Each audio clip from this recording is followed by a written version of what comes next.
Hello hello hello hello అందరికీ నమస్కారం. ఎలా ఉన్నారు? బ్రహ్మాండంగా ఉన్నారు. మరి ఈరోజు రావు గారి రాజమండ్రిలోకి వచ్చిన సెలబ్రిటీ ఎవరో నేను చూసేస్తాను. మరి కోతంత వీడియోకి లైక్ ఇచ్చి నన్ను ఎంకరేజ్మెంట్ చెయ్యండి.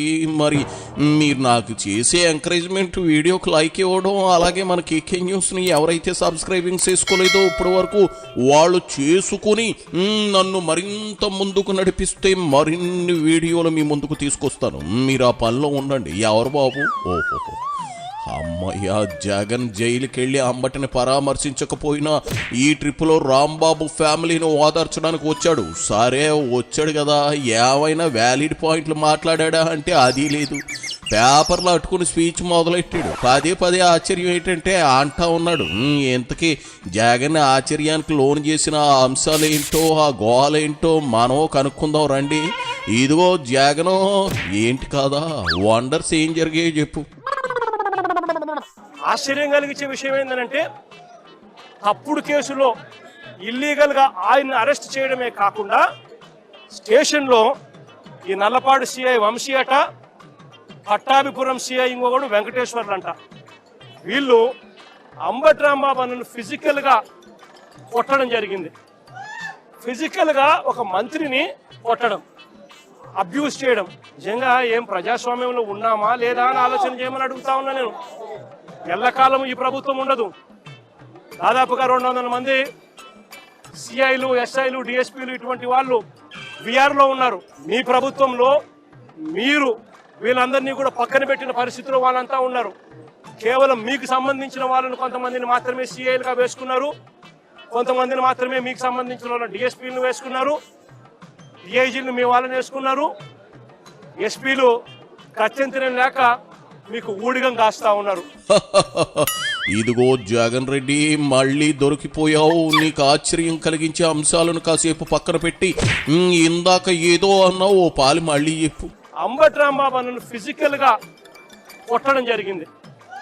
ఫిజికల్ గా ఒక మంత్రిని కొట్టడం, అబ్యూస్ చేయడం. నీకు ఇంకా అధికారం అని మత్తు వదలేదా జగన్? అంబటి మంత్రి ఏంది ఇంకా నయం, నువ్వే సీఎం అన్నావు కాదు. మీరు మాజీలుగా మారి 19 నెలలు అవుతుంది. ఆ షాకు నుంచి ఇంకా తేరుకోకపోతే అట్ట 5 ఏళ్ళకోసారి కొందరు మాజీలు అవుతారు, అందులో తప్పులేదు. కానీ ఎలకాలం వాళ్ళే మంత్రులని నువ్వు బేవంలో బతికేస్తే కాటవే. ఏంది అంబటిని పంగ చాపి మరీ కొట్టారా? కుక్క కూడా భయపడదన్నాడు, కొట్టారని వణుకుపోతూ చెప్తున్నాడా? అయ్యో అంటే భయపడ్డాడు. టన్నుల కొద్ది భయాన్ని కూటమి ప్రభుత్వం ఇచ్చిందనమాట. బాగుంది, చాలా బాగుంది. బీహార్లో ఏం జరుగుతా ఉందో నాకు తెలియదు, కానీ ఇక్కడ జంగల్ రాజును మీరు సృష్టించి నడిపిస్తా ఉన్నారు. కానీ నేను అందరికీ కూడా ఒకటే చెప్తా ఉన్నా, ఎల్లకాలం ఇదే మాదిరిగానే జరగదు. 2 ఏళ్ళు కన్ను మూసుకుంటే అయిపోయింది, మరో 3 ఏళ్ళు కూడా కన్ను మూసుకుని కన్ను తెరిచేసరికి మరో 3 ఏళ్ళు కూడా అయిపోతుంది. ఆ తర్వాత వచ్చేది మాత్రం మా ప్రభుత్వం అని చెప్పి కూడా ప్రతి ఒక్కరికి కూడా ఈ సందర్భంగా కూడా చెప్తా ఉన్నా.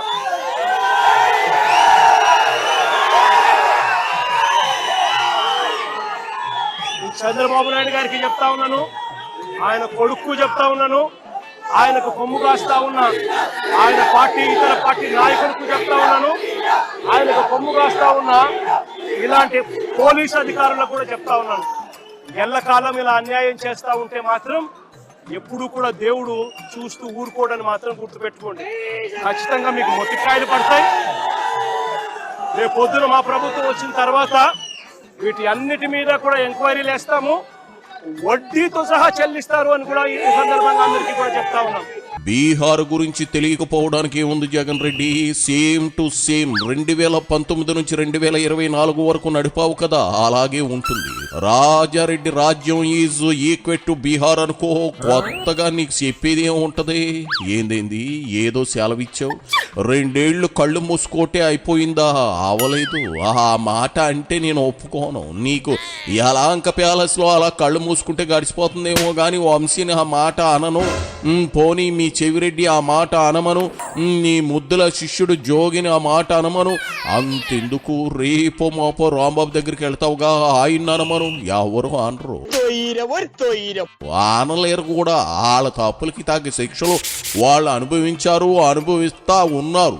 ఎటొచ్చి నీకే ఇంకా టైం రాలేదు. ఒక్కసారి వచ్చిందను ప్రతి క్షణం భయంకరంగా ఉంటుంది. ప్రతి నిమిషం శ్మశాన వైరాగ్యంతో గడపాల్సి వస్తుంది. ప్రతి గంట ఈ గంట గడిచిపోతే బాగుండు దేవుడా అనుకోవాల్సి వస్తుంది. 24 గంటలు గడిస్తే 24 యుగాలు గడిచినట్లు ఉంటుంది. నీకు ఆటే టైం పట్టదులే, త్వరలోనే బోకలోకి వెళ్తావు. ఆ మజా ఏందో మళ్ళీ ఓ పాలి రుచి చూస్తావు, నాది గ్యారంటీ. అందరినీ కూడా బోర్డులలో నిలబెడతాము.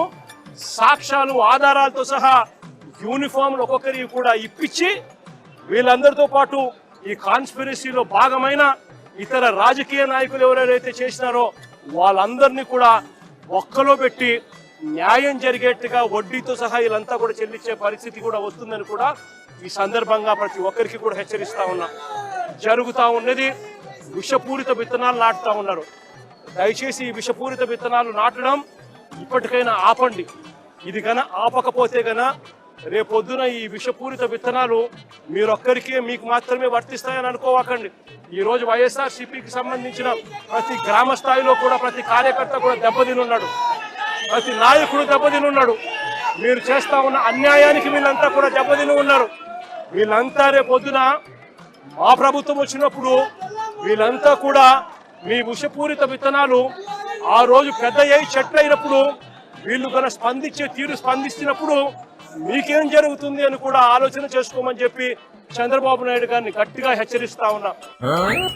చూడు జగన్ రెడ్డి, మీ వాళ్ళు రప్పా అంటూ ఏం చేశారో అందరూ చూశారు. ఆఖరికి కేసే లేని కేసులో బాబు గారిని 53 రోజులు జైల్లో పెట్టించావు. అంతకన్నా నీచమైన పని వేరేదే ఉంటుంది చెప్పు. వాళ్ళు ఇలాంటివన్నీ చూశారు, అందుకే రియాక్షన్ ఇంత వైల్డ్గా ఉంది. మైల్డ్గా కావాలని నువ్వు కోరుకున్నంత మాత్రాన దాని ప్రభావం తగ్గదు గుర్తుపెట్టుకో. అయినా నువ్వు మీ బ్లూ గ్యాంగ్ అధికారంలోకి వచ్చేదెప్పుడు, నువ్వు పీకేదెప్పుడు? లైట్ తీసుకో జగన్ రెడ్డి. ఇప్పటికైనా బుద్ధి జ్ఞానం తెచ్చుకోండి. దేవుడంటే భయము భక్తి తెచ్చుకోండి.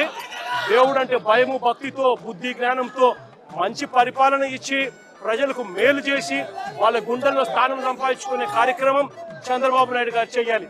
చేతనైతే సూపర్ 6లు సూపర్ 7లు ఇటువంటి అన్ని కూడా అబద్ధాలు చెప్పకుండా మోసం చేయకుండా ప్రజలకు మంచి చేసి ఇచ్చే కార్యక్రమం చేయండి. మీ పుణ్యాన అని చెప్పి నిర్వీర్యమైపోయిన స్కూళ్లను బాగు చేయండి. ఫీజు రీయింబర్స్మెంట్ బకాయిలు 8 క్వార్టర్లు పిల్లలకి ఇంతవరకు ఇలా పిల్లలు చదువులు మానేస్తా ఉన్నారు. వాళ్ళ పరిస్థితి గమనించి వాళ్ళ చదువులను ఆదుకునే కార్యక్రమం చేయండి. ఆరోగ్యశ్రీ హాస్పిటల్స్ మూసేస్తా ఉన్నారు. పేదవాడికి వైద్యం అందని పరిస్థితిలో పేదవాడు ఉన్నాడు. ఆ ఆరోగ్యశ్రీ నెట్వర్క్ హాస్పిటల్కి ఇవ్వాల్సిన బకాయిలు క్లియర్ చేసి ఆ నెట్వర్క్ హాస్పిటల్ నిలబెట్టి మళ్ళా పేదవాడికి ఉచితంగా వైద్యం అందించే కార్యక్రమం చేయండి. చేతనైతే ఆ 17 మెడికల్ కాలేజీలు మీ స్కాముల కోసం అమ్మకుండా ఆ 17 మెడికల్ కాలేజీలు పూర్తి చేసి పేదవాడికి మధ్యతరగతి వాళ్లకు ప్రజలకు మంచి చేసే కార్యక్రమం చేయండి. అనుకున్నా ఇంకా పాట పాడలేదేంటా అని మొదలెట్టేసావా? నిజంగా నువ్వు చెప్పినట్లే అన్ని చేసి మంచి పేరు తెచ్చుకుంటే కూటమి ప్రభుత్వమే మళ్ళీ అధికారంలోకి వస్తుంది కదా. రేపు 2029లో కూడా జరిగేది అదే అనుకో. నువ్వు ఈ మధ్య వచ్చిన సర్వే చూసినట్లు లేవు, మీ గ్రాఫ్ పడిపోయిందట. అక్కడ కూటమి గ్రాఫ్ అమాంతంగా 2% పైకి పెరిగిందట. మరి ఎవరు పని చేసినట్లు, ఎవరు కొంపలో కూర్చుని ఎగ్గపఫలు మెక్కుతున్నట్లు చెప్పు జగన్ రెడ్డి. ముందు శవాలు రాజకీయాలు, బూతుల రాజకీయాలు పక్కన పెట్టి జనంలోకి రా, పరదాలు దించుకో. అప్పుడు జనం ఆలోచిస్తారు. లేదంటే ఎంత మొత్తుకున్నా మళ్ళీ సింగిల్ డిజిట్ తప్పదు, అంతకంటే ఒక్క సీటు కూడా రాదు. ఒక్కసారి నీ పక్కనున్న మహిళా నేతల్ని చూడు, ఒక్కరిలో అయినా నవ్వు మళ్ళీ గెలుస్తావనే కాన్ఫిడెన్స్ కనిపిస్తా ఉందా? వాళ్ళకే నమ్మకం లేదు, నువ్వెందుకు తెగ బుర్ర కథలు చెబుతా ఉన్నావు? చాలే పోవయ్యా, చాలా మందిని చూసాం అని జనం అనుకోకముందే తాడేపల్లి ప్యాలెస్ కి ఎక్కి జగనం చేసేదే ఉంది. మైలేజ్ రాలేదు, మరో ఫ్లాప్ షో వెళ్ళిరా.